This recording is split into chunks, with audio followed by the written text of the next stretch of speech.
আসসালামু আলাইকুম, সবাই কেমন আছেন? আলহামদুলিল্লাহ আমি ভালো আছি। তো আজকে আমি অনেকদিন যাবৎ ভাবছি যে একটা বিষয় আপনাদের সাথে শেয়ার করব। বিষয়টা হলো এই যে এক্সিট সংক্রান্ত, ঠিক আছে?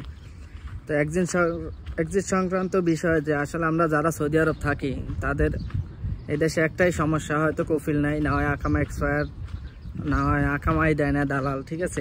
এরকম সমস্যা। তো আজকে যে বিষয়টা কথা বলার জন্য ভিডিওটা করা, বিষয়টা হচ্ছে যে যারা আসলে এক্সিট সংক্রান্ত সমস্যায় আছেন, যারা এক্সিটে দেশে যাইতে চান, যে তো আমি অনেক ইউটিউব ঘাটাঘাটি করছি যে আসলে এই বিষয়গুলো মানে কেউ ক্লিয়ারভাবে বলে না। তো আমি চেষ্টা করব যে আসলে এই বিষয়টা ক্লিয়ার করার জন্য।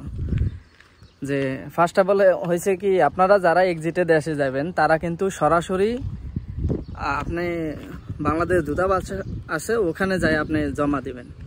আর আমার মতো ভুল এটা করবেন না। ভুলটা হলো কি, আপনি অনলাইনে জমা দিবেন না। কারণ আমি অনলাইনে জমা দিছি গত বছরে ঠিক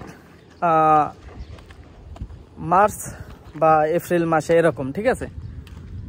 তো আমার গত মাসের অনলাইনের মেসেজটা আসছে যে আপনি মূল ইকামা সহ পাসপোর্ট নিয়ে আপনি দেখা করেন বাংলাদেশ দূতাবাসে। তো আপনি চিন্তা করেন যে আমি যেহেতু অনলাইনে আবেদন করছি, আর অনলাইনে আবেদন করার পর দ্বিতীয়বার ট্রাইও করা যায় না, তখন শো করে যে আপনার ওখানে কার্যক্রম পরীক্ষা দিন আছে। তো এখন বুঝেন যে আমি একটা বছর আমার কাম ছিল না যখন আমি আবেদন করছি। তো যেহেতু এক বছর আমার অনেক মানে সমস্যা হয়েছে। সবাই চেষ্টা করবেন যে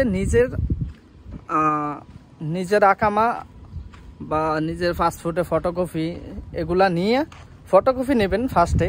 তো এগুলা নিয়ে আপনি এম্বাসির মাধ্যমে জমা দেওয়ার জন্য। তো এম্বাসির মাধ্যমে জমা দিলে আপনি হয়তো এমন দেখা গেছে আপনি 2 মাসের মাথায়ও আপনার SMS দ্বিতীয় মেসেজ আসতে পারে, বা 3 মাসের মাথায়ও দ্বিতীয় মেসেজ আসতে পারে। আপনি যখন এম্বাসির মাধ্যমে জমা দিবেন তখন আসবে, এটা মনে রাখবেন, তখন আসবে ফার্স্ট মেসেজ, ঠিক আছে? তো ফার্স্ট মেসেজে কি লেখা আসবে? ফার্স্ট মেসেজে লেখা আসবে যে আপনার আবেদন গ্রহণ করা হয়েছে, পরবর্তী কার্যক্রমের জন্য পরীক্ষা দিন, ঠিক আছে? তো এটা যখন আসবে আপনি চাইলে অনলাইনের ভিতরে দেখতে পারেন যে অনলাইনের ভিতরে আপনি গুগলে বাংলাদেশ এম্বাসি সার্চ দিলেই ওখানে আর কি আর পাশে যে সংক্রান্ত বিষয়গুলো আছে ওখানে দেখতে পারবেন যে আপনার বর্তমান আবেদনটি বর্তমান কোন অবস্থায় আছে। ওখানে যে আপনার আকামার নাম্বার দিয়ে সার্চ দিবেন তাহলে চলে আসবে যে আসলে কি অবস্থায় আছে, ঠিক আছে? তো আপনার যতক্ষণ পর্যন্ত আপনার মেসেজ দ্বিতীয় মেসেজ না আসে, আমি বলবো যে আপনারা ততক্ষণ পর্যন্ত ইয়েতে যাবেন না, এম্বাসিতে যাবেন না। কারণ আপনাদের এম্বাসিতে যদি যান তাহলে ওইখানে আপনার ভাড়া নষ্ট হবে, টাকা রিয়াল খরচ হবে, ঠিক আছে? তো গেলেও কাজ হবে না, গেলে বলবো যে আপনি মেসেজের অপেক্ষা করেন। তো আমি আসলে এই বিষয়গুলো, ভিডিওটা লম্বা হচ্ছে কিন্তু এই বিষয়গুলো বুঝে না বলে আপনারা দেখেছে অনেকে বুঝেন না। আর ইউটিউবে এইসব বিষয় কেউ ক্লিয়ারভাবে বলেও না, এই জন্য আমি আপনাদের সাথে এই বিষয়গুলো শেয়ার করতেছি।